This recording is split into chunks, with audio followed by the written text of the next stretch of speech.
Good evening, everyone. If you're here for our Millwall review, don't worry, it will be coming, but we're going to start with probably a news story that is bigger than that at the moment, and that is yesterday's news that Milutin Osmajic banned for 9 games. We'll read out the statement from the FA. So just bear with us a second, then we'll get into our thoughts. An independent regulatory commission has sanctioned Preston North End FC's Milutin Osmajic for a proven breach of FA Rule E3. It was alleged that the forward had breached the FA rule by acting in an improper manner and or abusing and or insulting words towards a Burnley FC player, blah, blah, blah. It was also alleged that this matter constitutes an aggravated breach, which is defined, blah, blah, blah, as the words included in reference whether express or implied to colour and or race. Now, Milutin Osmajic denied the charge against him, which the Regulatory Commission found to be proven, and it has imposed an immediate 9-match suspension, £21,000 fine, mandatory education course. The Regulatory Commission's written reasons for its decision will be published in due course. Now, that then prompted North End to basically come back and basically just double down and defend Milutin Osmajic, because we must stress, we haven't heard the reasoning behind why they're saying this. This is, North End have tweeted this out, it is on the balance of probability that he said it. Who wants to go first? Don't get us cancelled. Yeah, I think I'll kick this one off. You're eager for this one, Darren. Yeah, I think it's an absolute farce. I think by that, what Preston have said about the balance of probability, so that works in the court of law, the balance of probability. So they work on the basis of it's probable that he's done it. So let's just get it right here. There's no evidence here in this case that Osmajic has said anything racist towards Hannibal. You know, there's probably a balance of probability that I might win the lottery tonight. There might be a balance of probability that I get hit by a bus tomorrow. It doesn't mean anything. You know, it doesn't mean anything. You know, how the FA can ban somebody without any evidence, or this independent jury can ban somebody without any evidence is beyond belief. You know, it just goes to show that the FA, all they care about is if there's a mention of racism, they have to keep the masses happy, no matter what the evidence is, and they've got to ban that player and put him on the mandatory course and fine him. There is no evidence at all to suggest that Milutin Osmajic said anything racist towards Hannibal. You know, it just puts really, you know, things in bad faith. You know, let me put it this way to you. So if you're accused of a serious crime and you know that you didn't do it, your friends know you didn't do it, but there is not a shred of evidence that you did that crime, the judicial system, in the end, will come to a verdict that there's no evidence, so you're not guilty. So what is the difference here? What is the difference? You know, the FA does not care, and the EFL does not care about the real verdict because it'll cost more time in court fees, in money, in dragging it on, in people talking about it online, and both parties involved as well in their mental health and their mental state. But I think the FA need to take a real hard, long look at themselves about this, because no wonder why they've given the verdict in due course, because they're probably going to go and meticulously write up their findings very, very, you know, fine and to the detail, because they need to, because once it comes out, every single Preston North End fan will be reading that to find out why they've accused and obviously given this verdict on Osmajic. It's an utter disgrace, and it's dragging Millie's, tarnished his career probably, and his, you know, and the character as well of Osmajic. It's a disgrace. Before we go to Critch, I just want to read a tweet out from a Burnley fan. I can't say the name. Oh, God. It's bad to spell. Thank God justice has been served. Still not enough for me. Shouldn't touch a football pitch again for the rest of the season. Disgusting individual. Really hope the people that jump to accusing Hannibal of lying think twice next time. Then goes on to say, also, the way Preston have worded their tweet on the situation is awful as well. Even if you still believe he is innocent, so even if you still believe he's innocent, why would we still believe he's innocent? Because they haven't proved that he's not innocent, which really you should be doing. Even if you still believe he is innocent, at least show some support of empathy towards the victim. Now, if we still believe he's innocent, that means he's not been proved that he's guilty. So Why was he's not? Yeah, exactly. There you go, Critch. Not a victim. So yeah, that guy can shut his mouth. Critch, what are your thoughts on the whole? It's a load of bollocks, isn't it? I said this word. It's bollocks. It's bollocks. Well, let's put it nicely. Society it is a load is of going. Bollocks. We've spoke about this privately. Just our thoughts on it, and it's a load of garbage. If it was a court of law, they wouldn't go, well, we think you did it. You probably did it, so we're gonna throw you away in jail. That doesn't happen. You don't just throw someone in, like, basically give them the guilty verdict because you believe they did it. You need evidence. There's no bloody evidence. That's the best way to describe it. There's no evidence. Now, let's just say there was evidence of him doing it, and you could say, yeah, he said it. Then I'd be like, yeah, ban him. I agree with you. Yeah. You know, we shouldn't do that. But it's the lack of evidence that's the issue here. For me, the punishment, if they said, well, we think he's probably done it, we'll give him a softer blow because we don't have the evidence.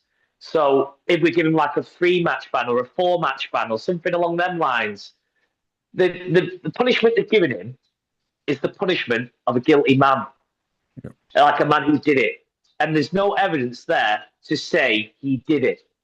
And that's what annoys me most. Yeah. But what's doing my head? Sorry, Darren. What's doing my head in is, so I keep hearing, we've all been reading stuff on Twitter, absolute cesspool, right? Of, yeah, but you've got to bear into mind, I've seen Burnley fans write this, he bit that Blackburn player. Do you know what I mean? That's nothing to do with this case. Exactly. I'm not being funny. I might curse someone on me drive back from Aldi. I might curse someone as I'm driving past them as the crossing. Don't mean I'm going to run them over. Do you know what I mean? Just because you do one thing. Person. Yeah, I know. They deserved it, though. I'm telling you. We'll get into that another time. If I could just also add something else extra into this now. Does this now open the door for more players now? I'm not saying this is going to happen, but I'm just speaking, theoretically here, that, footballers now could then make up a lie and say that a player accused them of racism and get them banned. Now, in that case, then, without a shred of evidence, though, this has happened to Osmajic. So who says in, let's say, the top league, let's say, for example, Haaland gets accused of racism. He's banging him in for fun. He's, scoring goals. He's City's top goal scorer. Let's say City are about to, do well, win the league, that's whatever. He gets accused of racism. There's not a shred of evidence against him, but because of previous cases, i.e. this case and other cases and the Suarez case and cases in the past, legacy cases, they have to throw the book at him. Even if there's not a shred of evidence, though, they now have to throw the book at Haaland. So it's a dangerous precedent, isn't it, Darren? It is. It's a minefield, this now. It opens the door and avenues to so many things now. And players now will be absolutely terrified of even trying to give a bit of jib back to a player now. Football today is in an utter dire place at the moment. Footballers, it's a field. I mean, we've seen the likes of Darren Bent, saying, Eastern Europeans, essentially, he's basically said, Eastern Europeans, we expect it from them. Okay. If I'm an Eastern European and I'm coming over here playing football, I ain't getting on that pitch unless I've got a microphone. Like Vukovic, Vukovic, what's he thinking? Is he thinking, I'm Eastern European? Does that Darren Bent, how are you doing? Does that make me more likely to be racist? Like, how can they say that? It's just, and another thing, the Burnley fans, let's get the Burnley fans right. I guarantee you right now. I'm about to start looking at their comments. Rich, if Osmajic played for Burnley and this exact same thing happened, they would be reacting like us. But because it's tribal, they're all defending him. I tell you what, if it were Burnley, there'd be planes flying over. That's what they'd be doing. We know they've got a track record. There'd be planes flying over and everything. But and one thing as well, Dan, before we move on, just going back to I ain't moving on just yet. You want to go back to it? Just going on to that Darren Bent interview as well. I'm sorry, I hope I can say this, but it absolutely boiled my piss, this, and it really, really irritates me. In that interview, he was talking about Eastern Europeans, and he put a blanket statement over him saying, oh, yeah, well, there's a lot of racism that happens over in Eastern Europe. So by saying that, you are then blanketing that statement of all the Eastern Europeans, well, racism goes on over there. Isn't that essentially a racist comment towards Eastern Europeans? I think Darren Bent also needs to take a look at himself before he starts spouting his mouth off and talk sport. You know what I mean? The guy just absolutely talks rubbish. And to be honest, to have him on Talk Sport and talk like that and say things, it was funny. I'm not trying to bring race into this now, but there was two obviously ex-black footballers on this talk show, talking about, equality, and then they were just slating Osmajic. He didn't have a leg to stand on. This lad is just been absolutely held to ransom by every single person online. If you're not a Preston North End supporter, everyone's against him because he's racist. Where's the evidence? If you're in trial for murder or anything like serious like that as well, there has to be evidence for you to go to jail. Yeah, it's true. I mean, Osmajic now is just that's it. No one's like, we're deep in the weeds, aren't we? Because we follow the clubs. Burnley fans will be the same. So we know the situation that's gone on. If you're, I don't know, Alan from Hartlepool, you're probably cold tonight, but it's freezing up there. But Alan from Hartlepool is going to scroll through Twitter and he's going to see Milutin Osmajic charged with racism, 9-game ban. That's it. They're not going to go any further. No. They're going to read the headline. That's it. Every time Osmajic plays after that, that's that Osmajic, that racist guy. And it's unfair. And if they're going to come out and ban him, right, I'm not being funny. We'll give the reasoning in due course. No. You need to give the reasoning the day that you ban him. And another thing, the day that they ban him, right? I'm not being funny. I go out tonight, go to Blitz, bring a bird back here, take her upstairs, she gets pregnant, we would be rocking that baby and feeding it milk by the exact amount of time that it took them to come to this decision. 9 months. And they That's another joke. They choose the time. They choose the time where it's the exact period from now until 2 days before the transfer window opens. It couldn't have come at a worse time for North End. And look, North End, I'm not going to go completely. Whoa, us. We said this in the summer, and people went in on us. We knew this would happen. Everyone knew. Osmajic would end up getting banned. And what did we say? You need to go and get a striker. You need to prepare. The club clearly knew that Keane was going to be out until around now. So they knew, really, we knew, if we knew, they knew that Osmajic would probably get banned, okay? So they knew that at some point this season, our only strikers would be Jebison and Smith. And it's naive. It's a lack of, I don't even know, You know what I'm trying to say? They had to bring in a striker because now, today, we've gone to Millwall. We've got Smith up front on his own, who, God bless him, got on the score sheet. But I suppose we'll get into that in a bit. But look, we've not actually finished. I don't know. Is there anything else you want to say on this? I just really think that, I know that obviously hearing from people who know the law and the court of laws a bit, that we can't actually appeal this. So it's a kick in the teeth for us. We can say things to a blue in the face, but apparently we can't appeal it. It's been done. He's been tarnished. His name's been dragged through the mud. I think it's an utter disgrace the way that the FA and the EFL have done this. It's an absolute disgrace. It's just the way society's going, right? That two people can go on a talk show and say that group of people are more likely to behave like that. Imagine if us three now sat here and said, we're not going to say what sort of person, what type. We're not like that, okay? But if we came on here and said, insert type of person, okay, are more likely to do something, we'd be cancelled. But we wouldn't do that anyway. Yeah. But it's okay for them to say it about the Eastern Europeans. Do you know, if I'm Eastern European, I'm thinking, are you taking the mick? But TalkSport keep paying me that ad money. Didn't mean it. But look, have we got anything more to say on this? I'm glad I didn't know how this would go. I thought, I'm sure some podcasts will probably play look, if he'd done it, then he deserved to be banned. If he didn't do it, you know what I mean? Play the politically correct way of doing it. We're just three lads who support our football team, who have had the exact same conversation, sort of, that we'd have in a pub. So, you're welcome. Right. On to better things. Today's point, Millwall 1, North End 1. Critch, you got your prediction correct. Do you fancy gloating for 10 seconds like you did before we started? Yes. I knew it'd be 1-1. We always tend to draw with Millwall. So, Got beat 3-1 last season. Yes. Yeah, no, but this season we're good. We got a good manager this season. No, I think that's actually, you've set me up for my point, which is first half performance. Okay, so Dobbin and Devine were left on the Dobbin. Yeah, exactly. Dobbin and Devine and Small left on the bench. Okay, so why? Why? Yeah, so they're left on the bench. Yeah, and I think we learned that we're a very average team without them today. Okay, so you take Dobbin, particularly Dobbin and Devine out of that team, even with Armstrong still in it, you take that attacking threat and we'll throw Small in with that. I think we learned we're a very average team. Because I tell you what, I'm going to pass this over to you. If next season, if we don't go up this season and next season we've got Mads and Tadarson trotting around that midfield, it'd be a long season. Yeah. And I actually wrote this down as well to mention on this podcast as well. Obviously Divine, if obviously with an option to buy, if we do, but somehow manage to get the money for him, that's great, and we do end up buying him. But no chance. We'll leave that for another day. Don't have to buy him. Go back to Villa and probably go on loan somewhere else, or stay with Villa.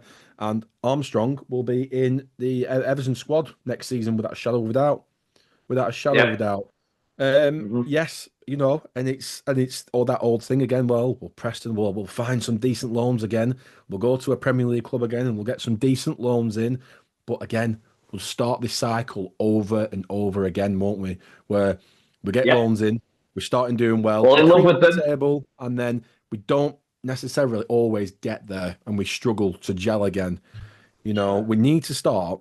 This is, like you said, Dan, and we said privately as well, about this right now, we have the best chance right now of making a go at this. Top 6 is achievable this season. And we know we need to obviously keep our best players fit, play our best players, not keep them on the bench, and then just go all out and try to win as many games as possible. Like, we didn't know if Dobbin or Devine had a slight injury, but...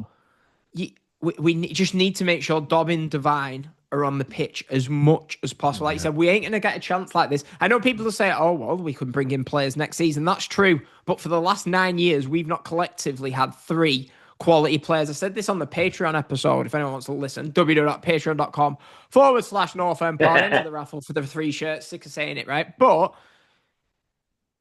the stars aren't going to align like this again. And I was thinking about this. So you've got the midfield 3, okay? And people like Critch. I know he's doing a good job, okay? Now he's doing a good job, but so he should be. Our midfield 3 are probably worth about 50 million between them. If someone's trying to sign Harrison Armstrong now, what's he going to be? Between 25 and 35? 100%, yeah. Right? Alfie Devine, what is he, 19, 20? What's he going to be? 10 minimum, 10. I know they've set the price at 3.5. It's 10, the way that he's played this season. I thought it was 4.5. Is it 4.5? Right, 4.5 then. Yeah. Right? So you had that. Dobbin has already been sold for £10 million. So arguably our midfield 3 is worth 50 million. So, yeah. They look it though, don't they? They look good. Yeah, we should be doing well, and we are. But how bad were we first half, by the way? Let's get into the game. Just one thing I wanted to add on what you were just saying there. Another thing is, this season, all the teams that have come down aren't looking great. How often is that? They're normally pretty dominant as well. So this year, it's wide open for anyone just to take that chance. Yeah. We'd be fools not to. Ipswich are starting to come to now, though, aren't they? I think they got winning 4-1 at Swansea. How good was I'm really impressed by Swansea. Yeah, Swansea, I thought were good. Yeah, they were good, weren't they? Someone scored 2-1 goals though in that game, didn't they? Yeah, someone put that in the WhatsApp group, didn't they? Yeah. No, but like you say, Dan, about the game, the first half, I thought the first 5 minutes we started off quite strong against Millwall, and after that, then Millwall came into their own and then started obviously putting pressure on us. Putting balls into the box, us clearing it away all the time and getting corner after corner and throwing. They did pile the pressure on us quite high up the pitch, and it was quite impressive to see that from Millwall. Obviously, seeing the reasons why they are where they are in the league table. But yeah, first half, yeah, we were just a bit like weren't using the full width of the pitch. I thought we could have tried to spread the width a bit and tried to obviously get out more, but Millwall just kept on like ball after ball into the box. Yeah, it was quite aggressive actually from Millwall in their first half.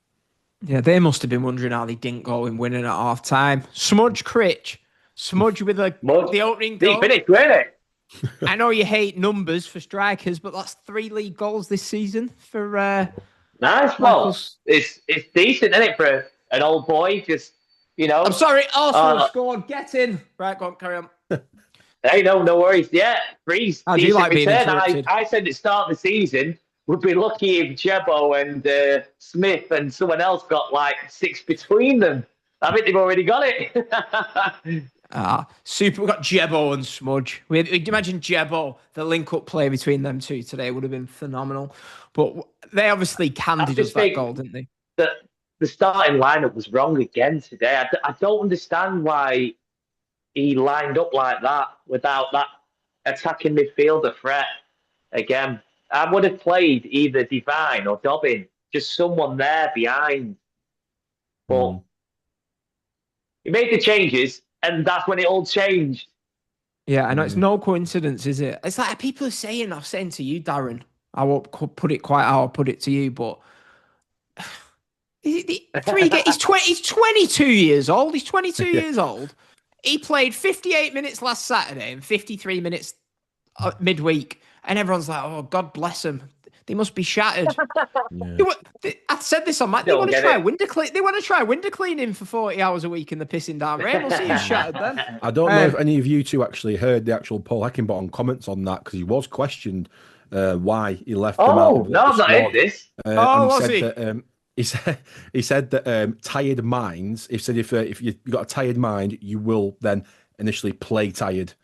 So he said he'd give people rest and rotate the squad. Obviously, how he feels fit, but he said he felt like Dobbin, Divine, them players there had tired minds, played a lot of games recently, put good performances in, so he had to rotate the squad.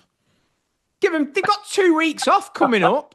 Tired minds? They want to try having 3 baby mums. They'll have tired minds then. I don't know what to say to that. But the thing is, though, I'm not obviously trying to defend this and everything like that, but let's put it this way, lads, I'll put it back to you two, that, without starting Dobbin, without starting Divine, and without obviously having our, normal midfield as well, because we'll come on to it as well, because Harrison Armstrong, I don't think he had a good game today as well. No, I thought he was bad today. But with that squad today, Millwall have been doing well. Yes, they've had injuries as well, but if we can put a semi-decent performance in against a good Millwall team, which have been doing well this season, with the same midfield we had last season, what does that say about us? What's changed this season? Dobbin, Divine, and Armstrong. No, but on a serious note, I feel like we've been quite miserable. Like, people who've listened to my podcast before this will be like, he was just being dead positive for about 20 minutes before. You put me in a bad mood about that Osmajic stuff. Look, today's result, I feel more positive at full time today than I did after the Swansea game. Let's talk about the second half. That's more positive. Yeah, let's talk about the second half. But overall, look, we are a good team this season. That second half, I was saying this, at no point, I don't ever feel like we're going to lose. At no point. When they put 4 minutes up at the end, I'm shouting at my TV. 4 minutes should be more than that. Whereas normally, if you're away at the Den, away to Millwall, you think, it's like, let's get off. But look, they're doing well. They are doing really well. Today, I thought second half, I mean, I tell you, we've not touched on the best goalkeeper in the world, have we? What was going on there? No, don't do it. I've been tagged in this loads today. Bloody loads of fans from another certain football team. They know who they support. I'm not saying the name because they won today. Yeah, I've been tagged in this loads. Oh, but he's a good keeper. Yeah, shut up. He is a good keeper. Yeah, I know. All them best in the league. Saves, they just don't see. But when he makes one mistake, they're there, aren't they? Well, I want to touch on this, actually. Okay, so we say this. Was this a warning sign? Did we have a warning sign for this? I No, take we've you had back. plenty. We've had plenty. I take you back to the opening 5 minutes of the Swansea game. He almost gave the ball right to their player, and it's happened. Yeah, it happened in a home game. A few times it's happened. Happened in a home game. So I'll shed some light because I personally think, right, that Dan Iverson, brilliant keeper, and the keeper should be able to play in any style of football that the manager sees fit. But Paul Heckingbottom likes to play out from the back. It's this new style, the Pep Guardiola style. Keeper starts with it, out to the defenders to the wing backs go up the field, and that's the way that the structure works. Maybe Dan really, maybe he just struggles with the concept of playing it out from the back. I see a lot of keepers, good keepers especially, even the Premier League as well. The good keepers, Premier League quality, but they struggle in this style of, right, I'm playing it out from the back. Because you see it when the players come back up from the attackers, come right up to the box, and it's like, oh, well, lads, I have to go up now and kick the ball upfield. We can't do it now. And they spent about a minute wasting the goal kick. So. Yeah, he's better with his feet. But not with this case. He's better with his feet. He's better with his feet than he was last time he was with us. I think he recovered well, but I don't even think it's being bad with his feet. I think it's knowing when to release it. And it's do you know what I mean? Today, to be fair to him, that can happen to anyone. I didn't even, we touched on it longer than I did on the podcast that I did. It happens. We move on, don't we? Like you say, he has won us a lot of points this season. I do think people get carried away with some of his saves. They do, I'm sorry, but they do. But he has made a couple of great saves and won us. He's won us more points than he's lost us, which probably can't be said about some of the goalkeepers we've had. The previous one. I was more taking shots at goalkeepers from 15, 20 years ago. I'm taking one at the last one. Yeah, sorted. You mean Liverpool's goalkeeper? Yeah. How did he get on? How did he get on? Look at you. I mean, what is wrong with our fans? Look at that smile on your face. Why do you all take such glee in former players not doing well? You're all sick. What's wrong with you? What's wrong with you? It's just the way you left. It's the way you left. It's all how a player leaves. I know. Fancy giving 3 years good service, getting player of the year. Then good service. We shake each other's hand and say, all the best, mate. Thanks for the service. No. See you later. No. Didn't he win our player of the season first season? Yeah, and he got praised for it. Ahead of Alvaro. Yeah, he did, didn't he? Alvaro was better. Let's just stop this. Did you know, Critch? Did you know Alvaro's at Real Madrid? Did you know? It's not like our fans don't. No, did he? Didn't know that. Jesus Christ! I think at this point, we'd celebrate one of our ex-players being the Real Madrid team more than we would promotion these days. Jesus Christ! I get that he plays for Real Madrid. All right, great. Move on. Oh, you put me in a bad mood with that Osmajic thing. Right, this was going to be a positive podcast as well because, like I said, I thought we did well. Look, I think the last 20 minutes before good we wrap result, up weren't it? Great result. There was only one team that was going to win it. There was only one team that was going to win it.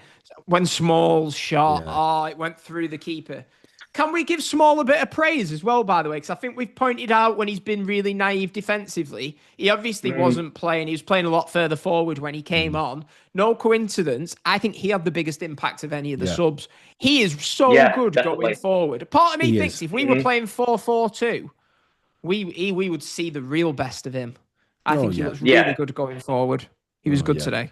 He's absolutely brilliant. I think that and a steal, a free off Charlton, and a lot of people before the season started saying, "Oh, why is he going to Preston? What's Preston going to offer him? What's Preston going to offer him?" Well, what we're going to offer him is obviously a chance at promotion, and also the freedom that he wants.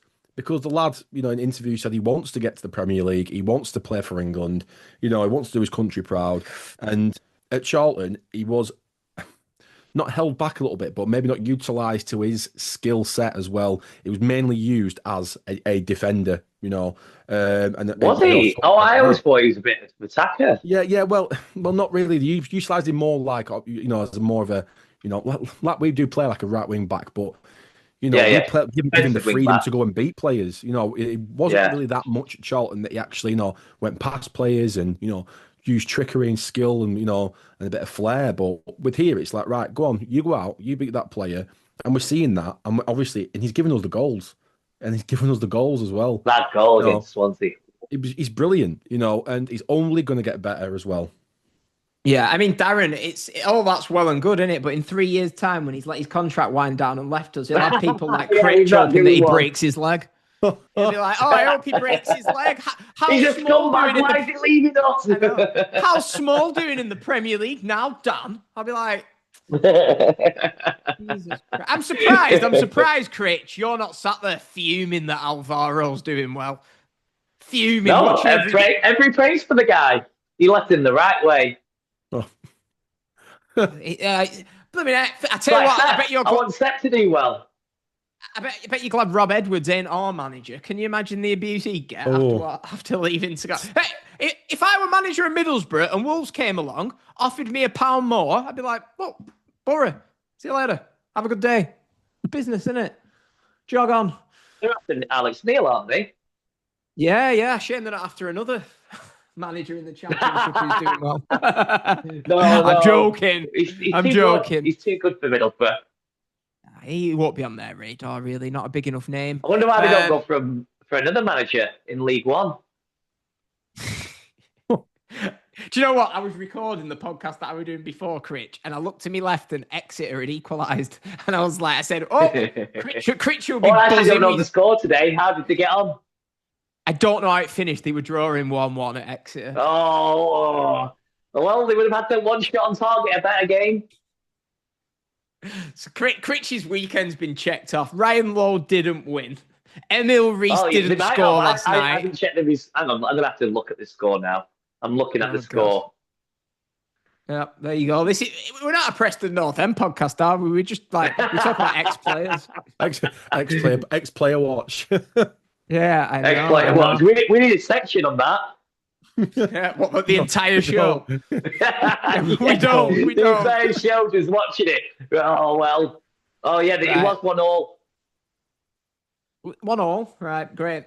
What? Critch, you can be you know what would have been great? You know, like ex-players. You know, right, so basically, you know when Reece signed for Bristol City, I got asked to go on the Bristol City podcast. Can you imagine, right, got me on there. I was just about to say, if that was now, say I got asked to go on the Wigan podcast to let him know all about Ryan Lowe, I'd be like, I can't do it, but the lad that I do it with, he'll go on for you. Can you imagine if I sent you and it's you giving your Oh, my God. They wouldn't put it on. He might have finished 10th, never guess what? But he was lucky. He's the luckiest manager ever. Right. Anyway, let's wrap it up. Overall thoughts on the game. Hang on. Sorry, just one more thing. Oh, God. Wigan actually had 7 shots on target. I bet all the listeners who support North End are delighted. Yeah, they need to know. They need to know. Well, North End only managed 6 shots on target, so what does that tell you? Oh. Well, we played a much better team. Right, carry on. Cheers, mate. Anyway, thank you. Go on, right. Overall thoughts, Darren, letting us do our thing. Come on, sort the kids out. Tell us what's what. Overall performance. To be honest, a bit frustrated today. You know, I thought that, we held on, we got the point. If you would have given us the point before the game, we'd have snatched your hand off with our current league position and Millwall being where they are as well. I felt like we could have brought in the subs at the start of the second half again and give us a bit more of a chance of obviously attacking Millwall's goal. And we could have got on and won the game if we had a bit more time with obviously Dobbin and Divine, and Small on the pitch together. But yeah, on to the international break now, and then that big, Lancashire derby against Rovers. Indeed. Rovers. Predictions for that. Go on, we'll do predictions now then. Go on, Critch. I'll let you go first. No, Critch ain't going first. He's annoyed me. Darren. Right. So Blackburn obviously coming off a back of a lost against Derby today. We're obviously Blackburn 2, all their players. So they'll be looking to obviously getting a win.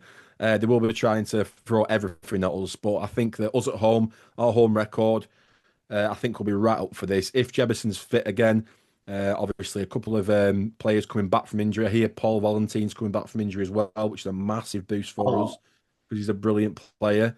I think it's going to be a Preston North End win because I don't see anything else other than that against Blackburn.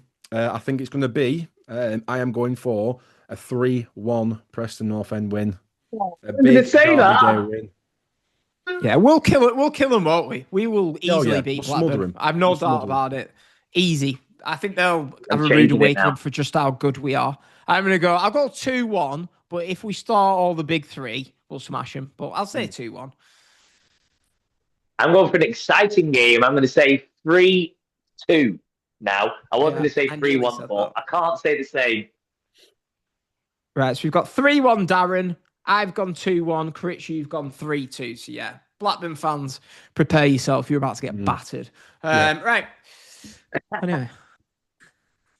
Big night out for them, innit? I Blackburn fans. Yeah. So it's nice for them. It'll be nice for them, making the trip down to the big city down the road for a nice Friday night. Get them out of the little village. You know what I mean? Get them out of the village pub, the local post office. It'd be a nice change for them. Right. Well, anything else we want to touch on? Anything else?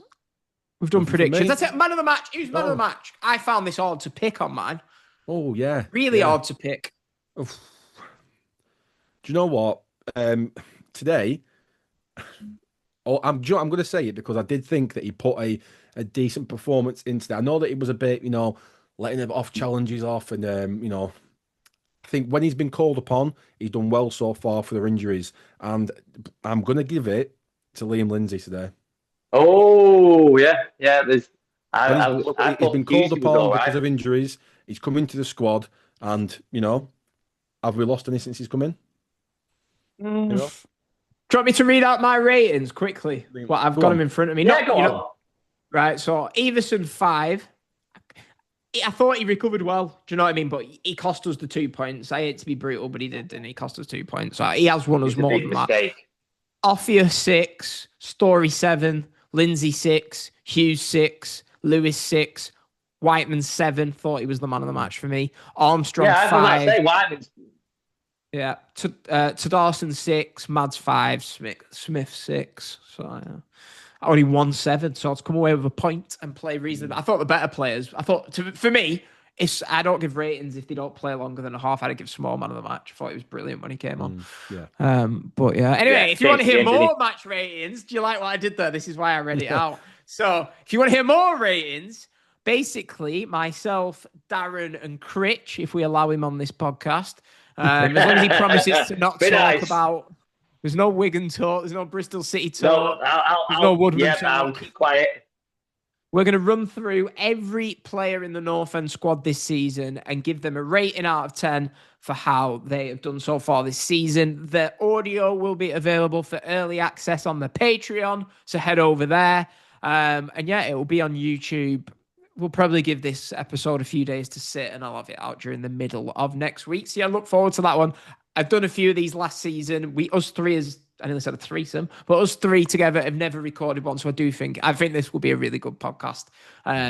So yeah, probably better than this one, which I'm not so keen on.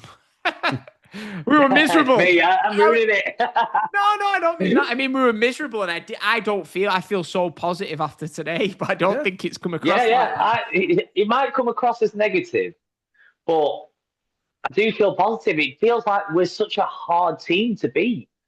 Yeah, we are, aren't we? We'll get top 6 this season. Oh yeah. And just before we go, any Rovers fans, no reason why not.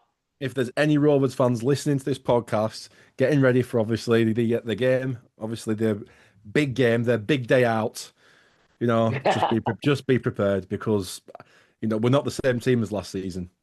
We're not the same team as last season. Be prepared, and if you see a big Montenegrin coming up to you having a big chew on back of your neck, there you go. Yeah. Right, there you go. Shout out to Owen Beck. How you doing? Right. Let's wrap up. This podcast has gone off the rails, hasn't it? Oh, well. We deserve a break. It's November. Oh, we're mentally tired. Jesus Christ. Right. Thanks, everyone, for listening. Hit the subscribe button. Are we doing shout-outs? We'll see if we're recording another double episode after this. Do we have to? Go on. Well, I feel like I have to because I forgot to do it last time. Going for a piss. Go on, carry on. Well, I forget which one it is. It's either Stuart or Sean. I think it's Stuart. I wanted to give a big shout out to his well-behaved kids that were on the train. They definitely weren't noisy. What's that? Arsenal 2-1.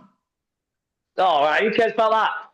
What we care about is the shout out, and that's to Jake, Noah, Teddy, and Eddie. I hope you've enjoyed listening to us, and this is the shout out just for you guys. I am so sorry I forgot last time. My fault. But it's great to see you all on the train, and your dad said he's going to treat you all to McDonald's. That's what he said in the WhatsApp group. So, yeah, you can all have anything from McDonald's. He said, fill your boots. I'm not one to lie. So you've saved the shout out for the kids on the episode where we've basically talked about bringing birds back from Blitz. We spoke about racial abuse. Cheers, Rich. Nice one. Oh, what a goal that was. I'm sure you could just record this bit. Oh, yeah, that's all right. We'll probably finish recording about 9. When I'm done editing, it'll be about midnight, but I'll be sure to edit this. Yeah. Cringe, you sounded like a CBeebies presenter then. And we all know what happens to them, don't we? This show has gone off the rails. Grandad, if you're listening to this, you deserve a medal. His 72-year-old granddad's listening to this. He's probably thinking, what have we raised here? Jesus Christ. Right. Critch, you botched the ending with your late shout out. Go on, wrap it up. What do you mean wrap it up? Jesus Christ. See you later, everyone. Andrew Hughes, hope you have a great trip to Dubai. Enjoy yourself. You've earned it, mate. You've actually been brilliant this season.